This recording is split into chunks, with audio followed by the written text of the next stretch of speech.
নমস্কার, আমি চন্দনা। আমার এই ছোট্ট চ্যানেলে সকলকে জানাই ওয়েলকাম।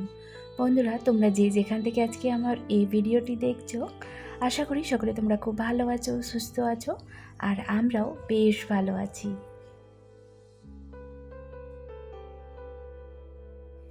সকাল সকাল বাড়িতে আজ এই যে দেখো সবজি বাজার চলে এসেছে।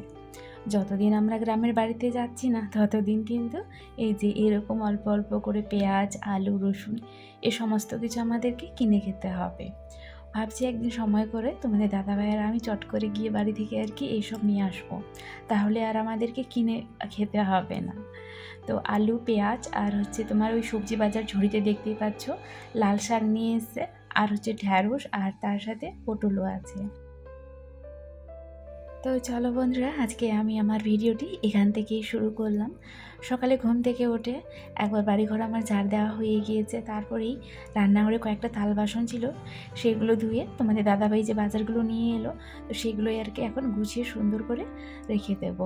এই ঝুড়িটা সাধারণত আমার এই জায়গাটাতে থাকে, কিন্তু ভিডিও করব বলে একটুখানি বাইরে নিয়ে গিয়ে আর কি এই তোমার আলু পেঁয়াজগুলো গুছিয়ে রাখলাম।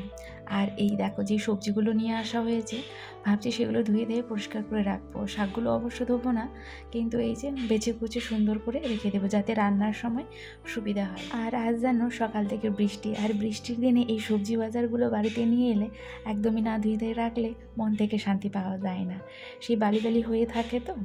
আর বিশেষ করে এই যে এই শাকগুলো এত পরিমাণ বালি ছিল, তো সেই কারণে ভাবলাম না ভালো করে বেছে কুচে আর রেখে দেবো, তবে ধুবো না, ধুয়ে রাখলে যদি আবার নষ্ট হয়ে যায়। তবে ওই যে বাকি যেই সমস্ত বাজারগুলো আছে সেগুলো কিন্তু ধুয়ে দেয়ে রাখবো, ধুয়ে দেয়ে জল শুকিয়ে আর কি। এমনিতে সঙ্গে সঙ্গে ধুয়ে জল জল করে রেখে দিলে কিন্তু সবজি নষ্ট হয়ে যায়।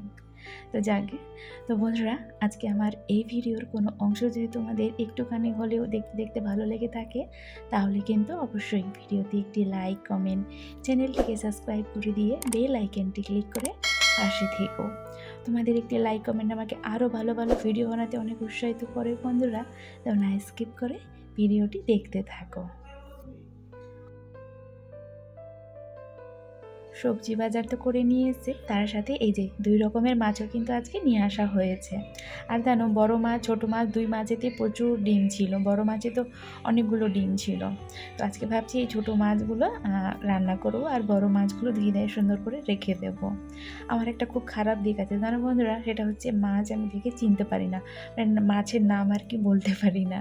ছোটো থেকে মাছ খেয়ে বড় হয়েছি, তবুও এই আমার একটা খারাপ দিক, যেটা আমি মাছের নাম বলতে পারি না। এটার জন্য আমি প্রচুর বকাও খাই। তো এই যে দেখো ছোটো মাছগুলো, এই মাছগুলো হয়তো বাটা বলে, তো বাটা মাছের আজকে আমরা সর্ষে বাটা দিয়ে আর কি হালকা পাতলা করে ঝোল করব। রান্নাটা আমি করতে চেয়েছিলাম, তো তোমাদের দাদাভাই বলে দাও আমি রান্নাটা করছি, আর রান্নার পরে যে কাজগুলো থাকবে সেগুলো তুমি করবে। তো এই দেখো আজকে আমাদের এক পথই রান্না হলো, শুধু ওই মাছের ঝোল আর কি। যেহেতু মাছের সাথে ডিম আছে, সে কারণে অন্য কিছু আর রান্না করলাম না। তো খুব তাড়াহুড়ো করেই আর কি রান্নাটা করা হলো। তোমাদের দাদাভাই রান্না করে বেরিয়ে পড়েছে। এখন এই যে বাকি সমস্ত রান্নাঘরের যে পরিষ্কার কয়েকটা বাসন হলো, রান্না করলে তো বাসন হবেই, তো সেই সমস্ত এখন ধুয়ে মেজে রেখে দেবো। আর এই দেখো আজকে সকালে ঘুম থেকে উঠে দেখি এই যে আমার গাছটা কী অবস্থা করেছে। রান্নাঘরে যে মানি প্ল্যান্টের এই গাছটা আছে, এটা কিন্তু আমার রিয়েল গাছ, আর্টিফিশিয়াল নয়। তো ভাতের মার গাড়তে গিয়ে নাকি একটুখানি গরম পেয়েছিল, সেই কারণে পাতাগুলো নষ্ট হয়ে গিয়েছে, যেটা তোমাদের দাদাভাই আমাকে আর কি পরে বলেছে। তো যাকে কোনো ব্যাপার নেই, ভুল হতেই পারে। আর এই দেখো রান্নাঘরে যে কাপড়গুলো আমাদের ইউজ করা হয়, সেগুলো তো মাঝে মধ্যে আমি হালকা গরম জলে আর কি ডিটারজেন্ট দিয়ে সেগুলোকে ফুটিয়ে আর কি ধুয়ে নিই। তো অনেক দিন হলো এই কাজটা আমার হচ্ছিল না। তো আজকে যেহেতু অনেক কাজই হয়ে গেছে, রান্নাবান্না কমপ্লিট, তো ভাবলাম না একবারে তাহলে এইদিকে বাসনগুলো ধোবো, আর ওইদিকে ওই কাপড়গুলো একটুখানি সার্ফ দিয়ে আর কি ভিজিয়ে রাখবো কিছুক্ষণ, তারপর কেচে নিয়ে শুকাতে দেবো। সাধারণত আমাদের বাড়িতে যে ঘর মোছা কাপড়গুলো থাকে, তার চাইতে যেন 10 গুণ বেশি আমাদের এই রান্নাঘরে যেই কাপড়গুলো ইউজ করা হয় তার মধ্যে যেন প্রচুর পরিমাণ নোংরা থাকে।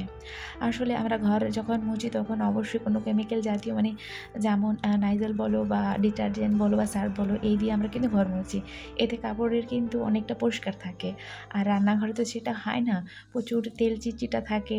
সে কারণে মাঝে মধ্যে এইভাবে কিন্তু রান্নাঘরের কাপড়গুলো ক্লিন করে নেওয়াটাই ভালো।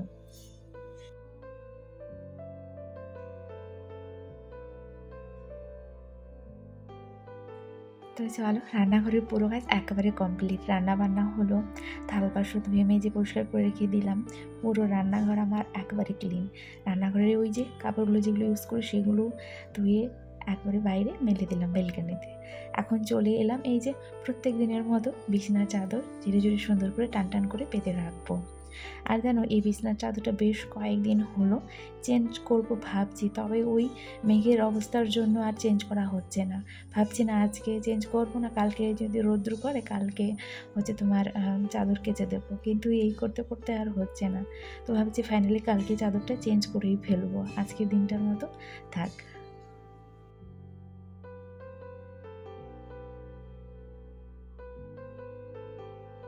বেশ কয়েকদিন হলো মাঝে মধ্যে একটা কমেন্ট আসে, সেটা হচ্ছে এই যে আমরা যেই বাড়িতে আছি আর কি এখন বর্তমানে, তো এই বাড়িটা কি আমাদের নিজস্ব বাড়ি না ভাড়া বাড়ি। তো তোমরা যারা আগে থেকে আমার ভিডিও দেখো তারা তো জানোই কি আমরা এখন যে আছি আর কি এটা আমাদের ভাড়া বাড়ি। তো মালদাতে আসা আমাদের প্রায় এখন 1.5 বছর হতে চলেছে আর কি। তো প্রথমে যখন আমরা এখানে আসি তখন আলাদা একটা ভাড়া বাড়িতে ছিলাম। তোমরা আমার ভিডিও দেখলে অবশ্যই সেটা বুঝতে পারবে, মানে পরের আগের ভিডিওগুলো। তো তারপর এই যে রিসেন্ট বলবো না, বেশ কয়েকগুলো মাসই হলো এই ফ্ল্যাটে আসা হয়েছে। আর ভিডিও তো তোমরা দেখতেই পাচ্ছ, মাঝে মধ্যে আমি গ্রামের বাড়িতে যাচ্ছি, মানে আমার গ্রামের শ্বশুর বাড়িতে আর কি, সেটা আমাদের নিজস্ব বাড়ি। বিয়ে হয়েছে আমার 2010-এ, আর আমি আমার শ্বশুরবাড়ি ছেড়েছি 12-তে, মানে 2012-তে আর কি। তো এতগুলো বছর আমরা কিন্তু বাইরে বাইরেই কাটাচ্ছি। কয়েকগুলো বছর ছিলাম রায়গঞ্জে, তারপর এখন এই যে মালদাতে। পরে কোথায় যাব তা জানি না। তো এখন আপাতত এই যে মালদাতেই আছি। আর তোমরা যারা আমার নতুন বন্ধু তারা হয়তো জানো না, তো আসলে আমরা এই যে বাইরে বাইরে ঘুরে বেড়াচ্ছি তার কারণ হচ্ছে বরের সার্ভিসের জন্য, মানে তোমাদের দাদাভাই জবের জন্য আর কি আমাদেরকে এরকম থাকতে হচ্ছে ভাড়া বাড়িতে। আর তার সাথে তো ছেলের পড়াশোনা আছেই, তো সেই কারণেই আর কি।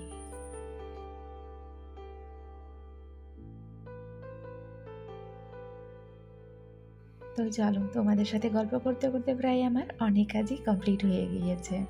2 রুমের বিছানার চাদর সুন্দর করে ঝেড়ে ঝুড়ে টান টান করে পেতে নিয়েছি। তারপর এই যে কয়েকটা কাপড় ছিল কাচা, সেগুলো নিয়ে চলে এসেছি কাপড় কাচতে। প্রত্যেক দিন যেন মানে যখনই স্নান করতে আসবো তখনই কিছু না কিছু হাতের মধ্যে কাপড় পাই। তো এখানে বেশিরভাগ বাবুরই আর কি, বাবু বলতে আমার ছেলের কাপড়টা বেশি থাকে, কারণ ওর টিউশন থাকে, স্কুল থাকে, সেই জন্যই আর কি প্রত্যেক দিন আমাকে অল্প না হলেও মানে অল্প অল্প করে হলেও প্রত্যেক দিন কাপড় কাচতে হয়।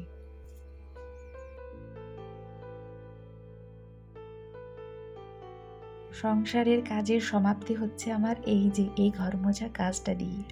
প্রত্যেকদিন চেষ্টা করি কি সমস্ত কাজ বাজ করে যাতে সবার শেষে আর কি ঘরটা মুছে স্নানটা করে পুজো দিতে পারি। তবে আর প্রত্যেক দিন সেরকমটা হয়ে ওঠে না, এক এক দিন এক এক রকম, মানে যেই দিন যেমন আর কি হয়। কোনো দিন ধরো অনেকটা ব্যস্ত আছি, সেই দিন সকালে ঘুম থেকে উঠেই স্নান করে আগে আমার মানে বাড়িঘর ঝাঁঝাটা দিয়ে ঘরটা মুছে স্নান করে পুজোটা দিতে হয়। আবার কোনো দিন এই যে সমস্ত কাজ করে তারপর ঘর মুছে স্নান করে পুজোটা দিই, মানে এক এক দিন এক এক রকম, যেই দিন যেমনটা সেই দিন তেমনটা করেই আর কি চেষ্টা করি যে কাজগুলো সেরে তোলার। তো দেখো আজকে সমস্ত কাজ কমপ্লিট করে, আজকে তো আবার রান্নাটাও হয়ে গিয়েছে। তো সব কাজ কমপ্লিট করে সবার শেষে এই যে ঘরটা মুছে এখন স্নান করে তোমার ঠাকুর স্নান করাচ্ছি, মানে করালাম এখন।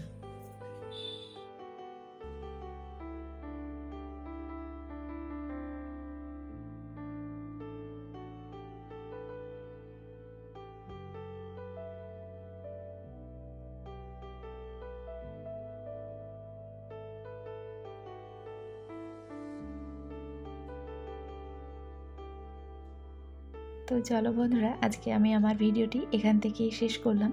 আবারও একটি নতুন ভিডিও নিয়ে আসবো, ততক্ষণের জন্য সকলে তোমরা খুব ভালো থেকো, সুস্থ থেকো, আর অল টাইম হ্যাপি থেকো। তো দেখা হচ্ছে আবারও একটি নতুন ভিডিওতে।